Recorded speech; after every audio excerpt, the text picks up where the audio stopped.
Class 10 life সায়েন্সে chapter 1 জীবজগতের নিয়ন্ত্রণ ও সমন্বয়। তোমরা সবাই কিন্তু মনে করে সবাই লাইক অ্যান্ড সাবস্ক্রাইবটা দিয়ে দিও। মেনিনজেস ও সিএসএফ ও এর অবস্থান বিবৃত করো। তাহলে এটা হলো class 10 life science chapter 1। Meninges ও সিএসএফ এর অবস্থান বিবৃত করো। মেনিনজেস মস্তিষ্ক ও সুষুম্না কাণ্ডকে ঘিরে অবস্থান করে, আর সিএসএফ কেন্দ্রীয় স্নায়ুতন্ত্রের গহ্বরে সুষুম্না কাণ্ডের কেন্দ্রীয় নালী ও সার অ্যারোনয়েড স্থানে অবস্থান করে। উদ্ভিদের বীজ ও পর্বমধ্যের ওপর জিবরেলিন হরমোন কি প্রভাব ফেলে?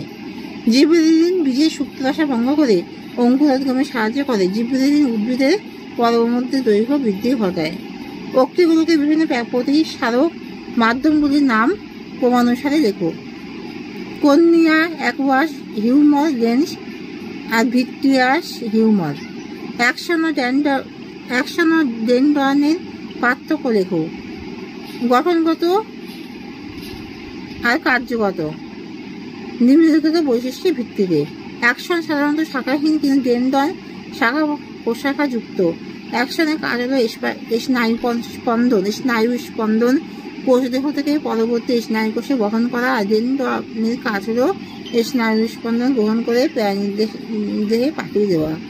সহজাত মর্জিত প্রতিবর্ত ক্রিয়া কাকে বলে? উদাহরণ দাও। যে প্রতিবর্ত ক্রিয়া জন্মসূত্রে প্রাণী পেয়ে থাকে তাকে সহজাত প্রতিবর্ত ক্রিয়া বলে। উদাহরণ, শিশুর মাতৃস্থান বা দুগ্ধপান। যে প্রতিবর্ত ক্রিয়া অভ্যাসের মাধ্যমে গড়ে ওঠে, জন্মসূত্রে নয়, তাকে অর্জিত প্রতিবর্ত ক্রিয়া বলে। এবং শিশুর হাঁটতে শেখা। পিটুইটারিকে কেন প্রভুগ্রন্থি বলা হয়? পিটুইটারি গ্রন্থি নিশ্চিত হরমোন অন্যান্য গ্রন্থি কার্যকারিতা নিয়ন্ত্রণ করে, তাই একে প্রভুগ্রন্থি বা মাস্টার গ্ল্যান্ড বলে। মেনিনজেস কি? এর কাজ কি? কেন্দ্রীয় স্নায়ুতন্ত্রের বাইরে বিভিন্ন আবরণকে মেনিনজেস বলে। এর তিনটে স্তর হলো বাইরের ডুরা ম্যাটার, মধ্যের অ্যারাকনয়েড ম্যাটার, ভিতরের প্যারা ম্যাটার। কাজ হলো কেন্দ্রীয় স্নায়ুতন্ত্রের মস্তিষ্ক সুষুম্না কাণ্ডকে রক্ষা করা।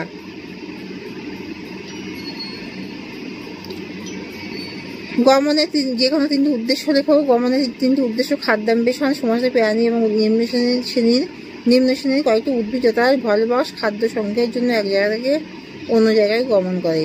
আত্মরক্ষা, খাদ্য প্রাণীর হাত থেকে বাঁচার জন্য প্রাণীদের গমন দরকার হয়। আশ্রয় বসানোর মতো এবং অনুকূল আশ্রয়ের জন্য প্রাণী গমন করে। সাইনোভিয়াল অস্থিসন্ধি কাকে বলে? দুটি অস্থি সংযোগস্থলে সাইনোভিয়াল পর্দার মধ্যে অবস্থিত ক্ষুদ্র গহ্বরকে সাইনোভিয়াল গহ্বর বলে, যা সাইনোভিয়াল তরল দ্বারা পূর্ণ থাকে। এই ধরনের অস্থিসন্ধিকে সাইনোভিয়াল অস্থিসন্ধি বলে। তাহলে এখানে শেষ করলাম।